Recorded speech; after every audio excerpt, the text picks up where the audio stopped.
Bismillahirrahmanirrahim. Today we discuss back motor effect. Back motor effect in generator. Generator is the source of electricity production. Practically, the generator are not so simple as described above.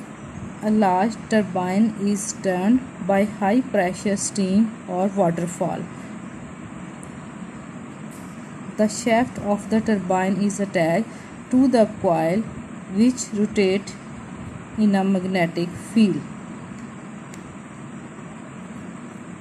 It converts the mechanical energy of the given turbine to the electrical energy. ये coil है, यहाँ से हमने इसको turbine के साथ connect किया होता है. The generator supplies current to the external circuit. The devices in the circuit that consume electrical energy are known as load. जो devices एनर्जी कंज्यूम करते हैं उनको हम लोड कहते हैं. The greater the load, the larger the current is supplied by the generator.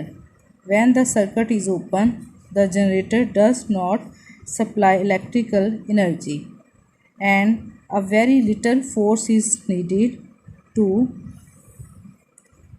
rotate the coil. As soon as the circuit is closed, a current is drawn through the coil. जैसे ही हम circuit को close करते हैं, coil में से current flow करना शुरू कर देता है. The magnetic field exert a force on the current carrying coil. अब जब करंट इसमें से फ्लो करता है तो अब ये करंट कैरिंग कॉइल बन जाती है. अब ये देखें डायग्राम में कि करंट कॉइल में से फ्लो कर रहा है, कॉइल मैग्नेटिक फील्ड में रोटेट कर रही है. अब यहाँ पे करंट अपवर्ड डायरेक्शन में है, ये मैग्नेटिक फील्ड की डायरेक्शन में है. तो ये है करंट, तो ये length in the direction of current. तो हमने जो आर्टिकल पढ़ा हुआ है force on the current carrying conductor, तो L cross B. L cross B करवाएं तो ये फोर्स की डायरेक्शन बनेगी. और यहाँ पे करंट डाउनवर्ड डायरेक्शन में है तो L क्रॉस B करवाएं तो ये फोर्स की डायरेक्शन बनेगी. तो इस फेस में इस डायरेक्शन में ये जो लेफ़्ट साइड है इसमें F1 इस डायरेक्शन में फोर्स लगेगी और ये जो साइड है राइट हैंड इसमें इस डायरेक्शन में F2 डायरेक्शन में फोर्स लगेगी जब करंट कॉइल में से फ्लो कर रहा होगा. Figure shows the forces acting on the coil. Force F1 is acting on the left side of the coil, whereas equal but opposite force F2 acts on the right side of the coil. These forces are such that they produce a counter torque that opposes the rotational motion of the coil. अब इन forces की वजह से जो torque produce होगा वो इस जो इसकी मोशन थी कॉइल इसके ओपोजिट डायरेक्शन में होगा.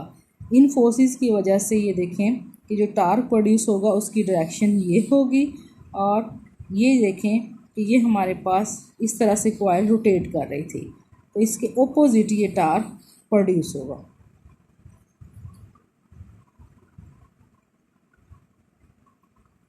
Counter torque that opposes the rotational motion of the coil. This effect is sometimes referred to as back motor effect in the generators. तो इसी effect को हम कहते हैं back motor effect in generator. The larger the current drawn, the greater is the counter torque. जितना current ज़्यादा produce होगा उतना ही काउंटर टार्क ज़्यादा होगा. Greater is the counter torque produces. That means more mechanical energy is required to keep the coil rotating with constant angular speed. तो coil को constant angular speed के साथ रोटेट करवाने के लिए हमें ज़्यादा मैकेनिकल एनर्जी रिक्वायर्ड होगी. This is the agreement with the law of conservation of energy. तो ये law of conservation of energy के अकॉर्डिंग है।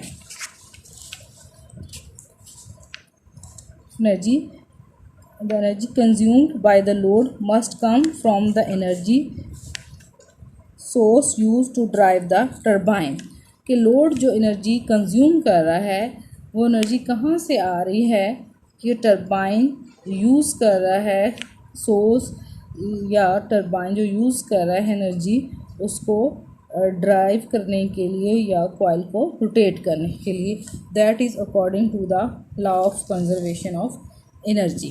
तो इसको हम कहते हैं back motor effect in generator. कि जब हमारे पास कॉइल को हम मैग्नेटिक फील्ड में रोटेट करवाते हैं तो इसमें करंट प्रोड्यूस हो जाता है, तो फिर ये बन जाता है करंट कैरिंग कंडक्टर। फिर इस पर फोर्स एक्ट करती है, तो इस पर काउंटर टार्क एक्ट करता है